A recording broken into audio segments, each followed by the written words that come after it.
జై శ్రీరామ్. అందరికీ నమస్కారం అండి. పరిచయ వాక్యమే అవసరం లేని ఒక గొప్ప మహాకావ్యం రామాయణం. భారతదేశం అనగా నేటి భారతదేశంలో పుట్టడం అనేది అదృష్టమైతే, శ్రీరామ శబ్దం పలకడం మరియు వినడం అనేది కోటి జన్మల పుణ్యఫలం. అంతటి అద్భుత కావ్యమైన రామాయణం గూర్చి వివరించడానికి నాకు తగినంత వయస్సు కానీ అనుభవం కానీ లేవు. కాకపోతే ఈ గ్రంథంలోని పాత్రల ఔచిత్యాన్ని కాపాడుతూ సందర్భానుసారంగా పాత్రలకు అనుగుణంగా నా గొంతును మార్చి చదివి మీకు వినిపించి మిమ్మల్ని ఆనందింపచేయాలని చేస్తున్న నా ఈ చిన్న ప్రయత్నంలో ఏవైనా లోపాలుంటే పెద్ద మనసుతో మన్నిస్తారని ఆశిస్తున్నాను. ఇక ఈరోజు కథాంశంలోకి వెళ్దామా? శ్రీమద్ రామాయణము అరణ్యకాండ 70వ భాగము. తరువాత రామలక్ష్మణులు కబంధుని శరీరమును పెద్ద లోయలోకి తోసి నిప్పు పెట్టారు. కబంధుని శరీరము పూర్తిగా కాలిపోగానే ఆ చితిలో నుండి దివ్యమైన వస్త్రములు ధరించిన ఒక దివ్య పురుషుడు బయటకు వచ్చాడు. రామా, నీకు సీత ఎలా దొరుకుతుందో చెబుతాను విను. ప్రస్తుతము నీవు సీతావియోగంతో రాజ్యము పోగొట్టుకుని బాధపడుతున్నావు.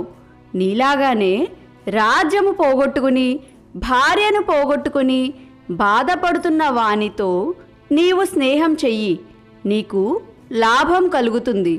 ప్రస్తుతము నీకు అటువంటి మిత్రునితో స్నేహము అవసరము. వాని వలన నీకు మిత్రలాభము పొందుతావు.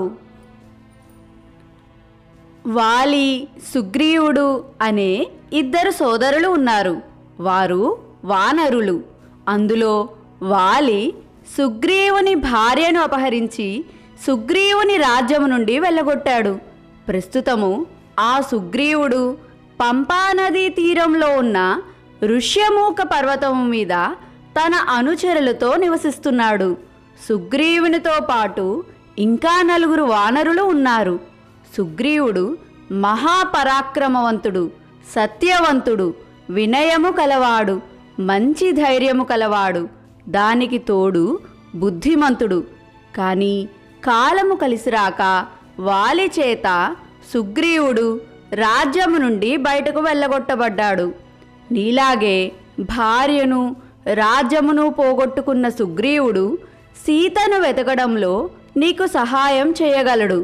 నీవు సుగ్రీవునితో మైత్రి చెయ్యి, నీకు శుభం కలుగుతుంది.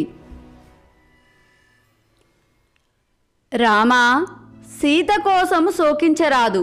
కాలమును ఎవరూ అతిక్రమించలేరు. ఏ కాలానికి ఏది జరగాలో అది జరిగి తీరుతుంది. నువ్వు దేనిని ఆపలేవు. కాబట్టి నీవు వెంటనే సుగ్రీవుని వద్దకు పోయి అగ్నిసాక్షిగా అతనితో మైత్రి చేసుకో. అతడు వానరుడు కదా, నాకేం సాయం చేస్తాడులే అని అనుకోకు. అతనిని అవమానించకు. ప్రస్తుతము అతనికి ఇతరుల సహాయం కావాలి. నీవు అతనికి సాయం చేస్తే అతడు నీకు సాయం చేస్తాడు. ఒకవేళ నీవు అతనికి సహాయం చేయలేకపోయినా అతడు నీకు సాయం చేయగలడు. ఇంకా సుగ్రీవుని గురించి చెబుతాను విను. సుగ్రీవుడు సూర్యునికి ఒక వివాహిత అయిన వానర స్త్రీ వలన జన్మించాడు. వాలికి భయపడి ఋష్యమూక పర్వతం మీద దాక్కుని ఉన్నాడు.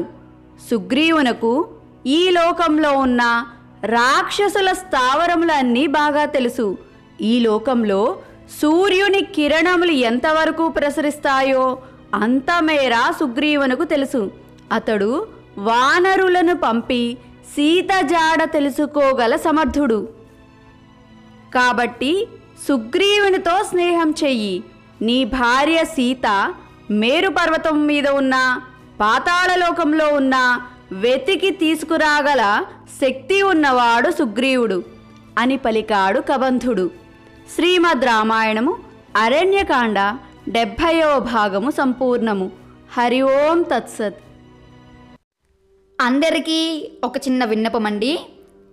మన రెస్పెక్ట్ ఎడ్యుకేషన్ ఛానల్లో వచ్చే రామాయణాన్ని చాలామంది సబ్స్క్రైబ్ చేసుకోకుండానే వింటున్నారు. 100కి ఒక 20 మంది సబ్స్క్రైబ్ చేసుకుంటే మిగిలిన 80 మంది మాత్రం సబ్స్క్రైబ్ చేసుకోకుండానే వింటున్నారు.